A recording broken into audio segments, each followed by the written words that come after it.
Darryl, good to see you. I'm excited to talk about today's topic, which is the toughest transition in retirement, becoming a spender instead of a saver. I know that this was top on your list too. And take a look at these numbers because you brought this study to my attention. Only 1/3 of retirees are comfortable spending their retirement money. Most would rather live off Social Security, pensions, or income from part-time work. Okay, so you and I have talked through before retirees' biggest fear of outliving their money. But as you said, what about the other side of that coin? Don't hoard your money and compromise your quality of life. So, how do you help people transition from being savers to spenders?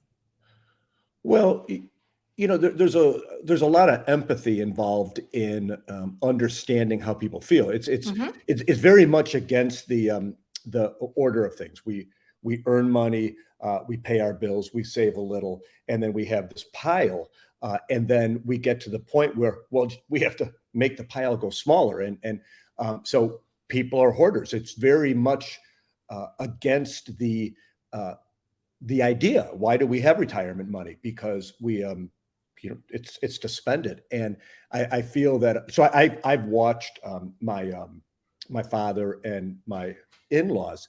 uh, I am far better speaking about this topic today than I was 5 years ago because of what I've seen health wise. And so it's a challenge. I mean, it is a challenge to help people understand that we can shift our mind frame, and make intelligent decisions. And we're going to Hmm. talk about how to do that in this video. Hmm. Yeah, it's tough though. Like you're talking about, we've been conditioned for decades to hoard that pile. So I get it. The same study by BlackRock found that a vast majority of retirees still had 80% of their retirement savings 2 decades into retirement. 1/3 even grew their assets. Those numbers really surprised me. Do they surprise you? It, it's funny. It's sad. I have my new book out called the SECURiMENT Method, and my philosophy is called SECURiMENT. It's financial security and the permission and the resources and the plans to allow people to spend. So in this book, I say that statistic: 80% of people. I mean, and I think is that good or bad? It's not good from the standpoint of if we're not spending money on life's experiences while we're healthy. And it's beyond the scope of this video, but I talk at length in the book about the 4% rule, and which is a widely known metric for how much money we can spend, but it's a rule of thumb. Do we want to trust our future and our happiness to a rule of thumb? So I don't think so. So those numbers don't surprise me. Uh, People still are very much conditioned, from a depression era mentality, to hold on to what we have. Hmm. Absolutely. So I know that you have developed an action plan to help people Mhm. feel more comfortable spending their money. And the first on your list is to have a spending plan. And I think it's interesting, Darryl, because again, this same study shows that 1/4 of people do not have a spending plan. Yeah, you remember the depression, though, don't you, Aaron? No, Darryl, I do not.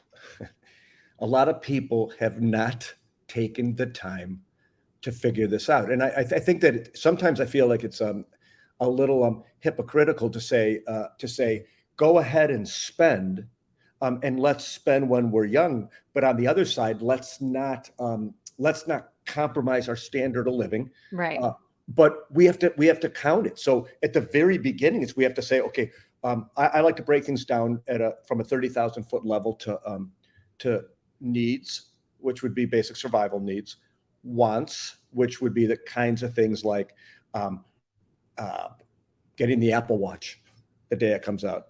But not me, somebody else.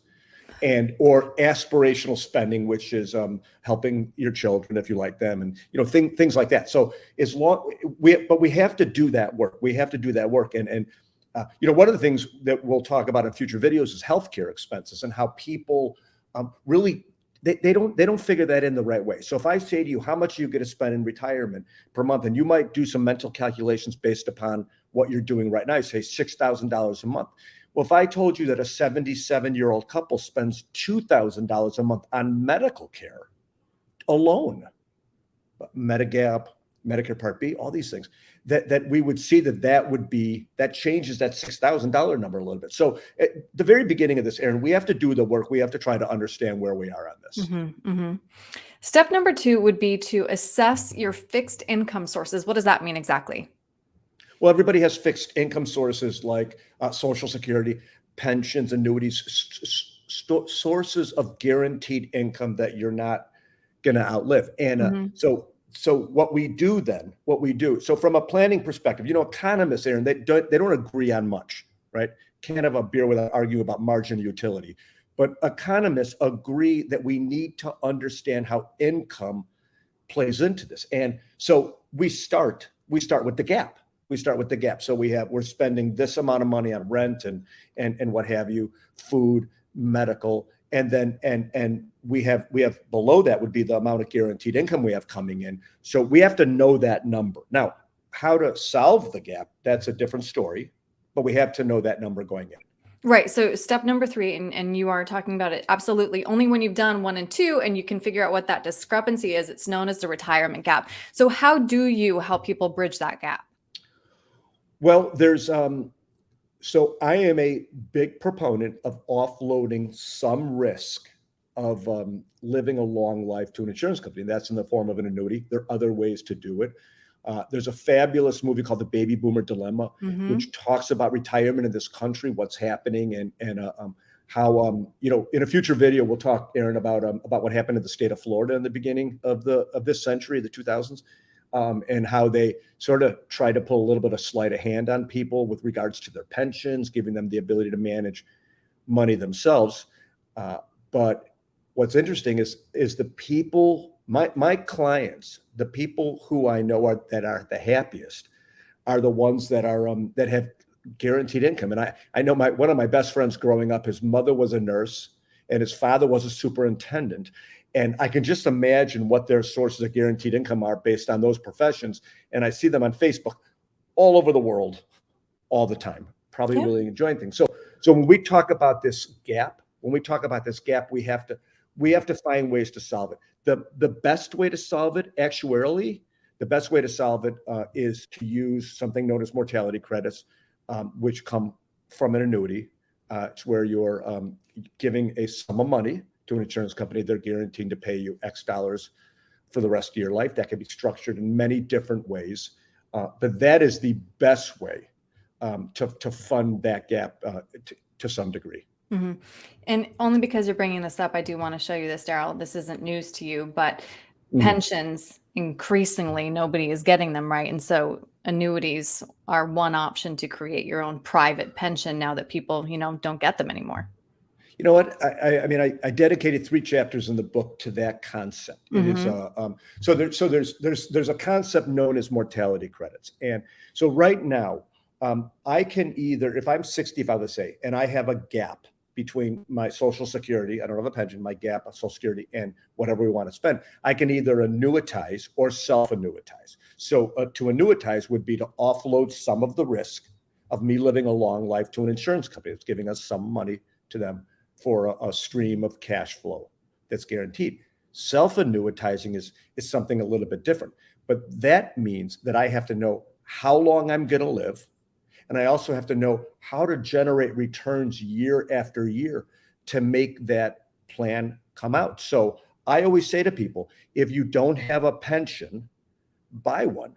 Create a pension. And we'll get into it more because there's a lot of great stories about a lot of great angles about how the financial services industry talks about some of these concepts that I want to get into with you in the future. But for the purposes of I would say to people, it's so important to have an open mind about what is out there, because being happy and having having SECURiMENT, the word that I use, being happy, and the resources and the plan and the permission, like the permission to spend money is like, I think it's priceless. And I really, over the last 5 years, I've really become so much better at advising people how to live their lives the right way, just based upon what I've seen with my parents and my in-laws. And that's that health starts to suffer